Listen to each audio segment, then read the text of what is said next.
analysis has been done and that the proposed Sepulveda garage is adequately sized and close enough that it could pick up the drive-to demand for that station. However, in order to move things forward here, I think we'd be prepared to withdraw that motion and second the one submitted by Director Yaroslawski. Okay, so the second motion is withdrawn. Any other comments from any other? Mr. Parks. Thank you, Mr. Wissett. I just thought it'd be important, and certainly Mr. Corretz accurately articulated our exchange, but I think one of the things that my concern as this meeting grew closer, having been on the MTA board for 4 years and here for about 5 years, was that we certainly were concerned in 2004 about grade crossing policy had just been put in place at the MTA board, and we evaluated it and found that although it did not satisfy all the needs of each and every community, it certainly was a balance. And we have been probably the strongest advocate on this board that we will not allow a Ford to be built east of Culver City and a Cadillac west of Culver City.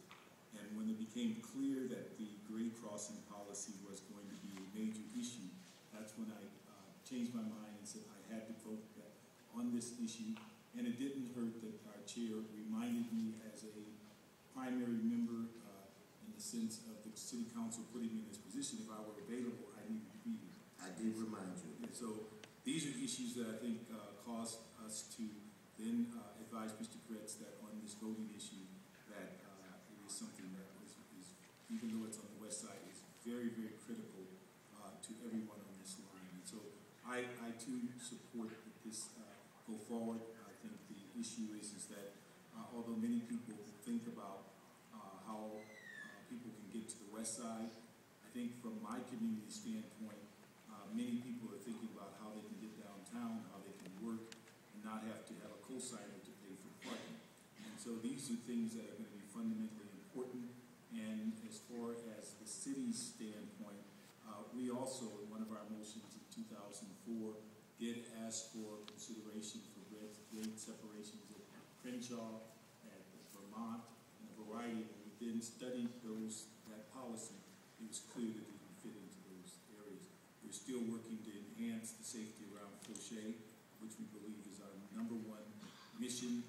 We're pleased that this board approved a station that was not on the original plan to service the park at Exposition, and we're also pleased that this board approved the route change that allowed the line to service the Galen Center in USC. And so those are the enhancements that we see, and then the work that Herb has done to fix the issue of Dorsey, I think will eventually allow this line to get all the way to Culver City. But as soon as phase 1 has been completed, it is the intent of myself and Jan Perry that we will be turning over these seats to council members from the 5th and the 11th. But until the first phase is done, it is our primary responsibility to be here.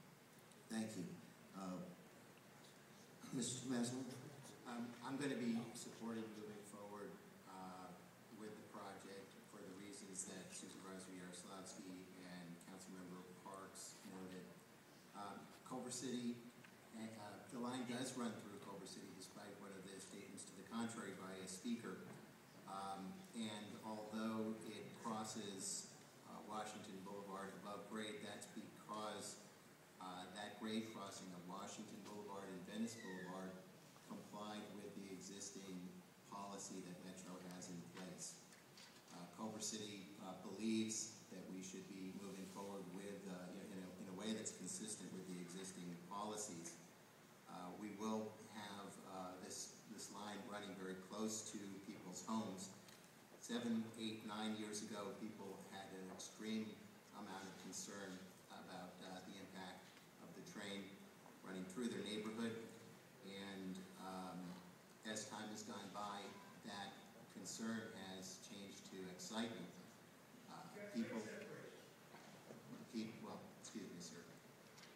People are very excited to be able to live near the train. They're excited to be able to take the train to really take part in a new way of living in the city of Los Angeles. There's no reason to gloss over the history of the Red Line that certainly did, the freight cars, they certainly did have their problems, but that was a line that was in existence many decades ago. Here we have an opportunity to do something much, much better than existed in the past, and it's an important step forward for the region. Culver City took a vote to support this in 2001.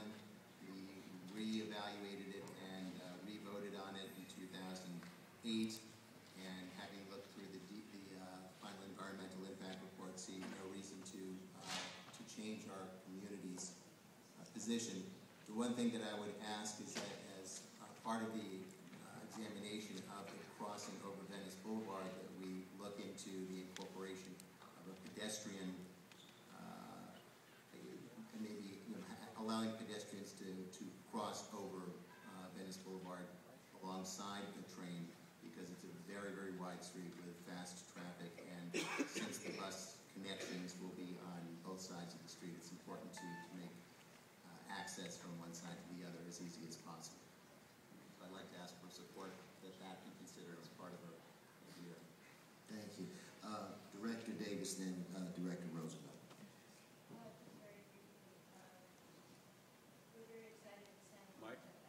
Mike? Mike, please. Can't hear you.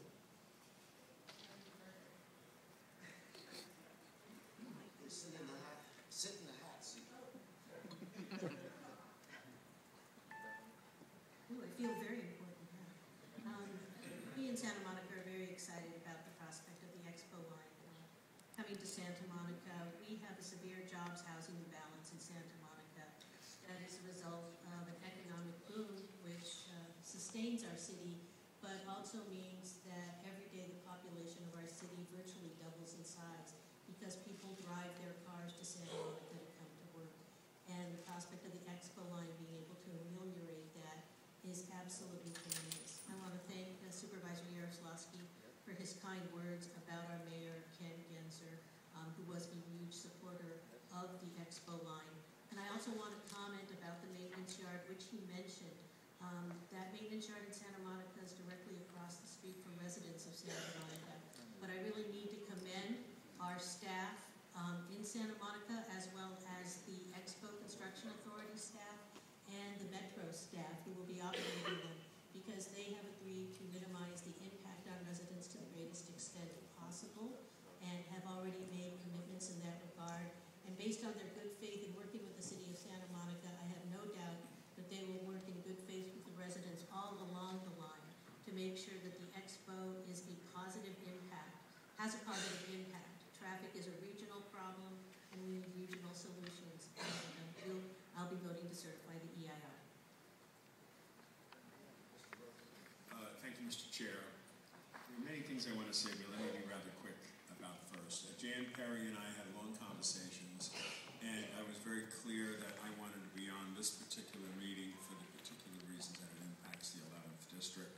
And so I want to thank my colleague Jan Perry for letting me be the vote here today. I have a series of questions I just want a quick answer for, and then, of course, the three motions I want to comment on quickly. So we dealt with the Westwood Station for the motion of Mr. Yaroslavsky, right? Once we vote on it. Yeah, I mean, assuming that we vote in favor of it, it provides the option I wanted to know. The grade separation also on Sepulveda issue, which I appreciate both of those motions very much. There is parking, or maybe not parking, at the Palm Station. What is the final decision on that? We are not proposing parking at the Palm Station. Okay. Is there a reason for that? There was no available publicly owned right-of-way on which we could put the parking. And for cost reasons, because land is so expensive on the west side, we focused on publicly available right-of-way where we need parking. Next question is an urban design committee. Are we going to have an advisory urban design committee comprised of community members that will focus on design elements of this project moving forward? Is that a yes, Samantha? Yes. Thank you very much for that. Also, you heard Ken Strumpel, who was my representative to the Bicycle Coalition. Are we going to, and I strongly urge us to do this, to have a bicycle advisory committee that would be working in conjunction with the Urban Design Committee so that every step of Phase 2 has bicycle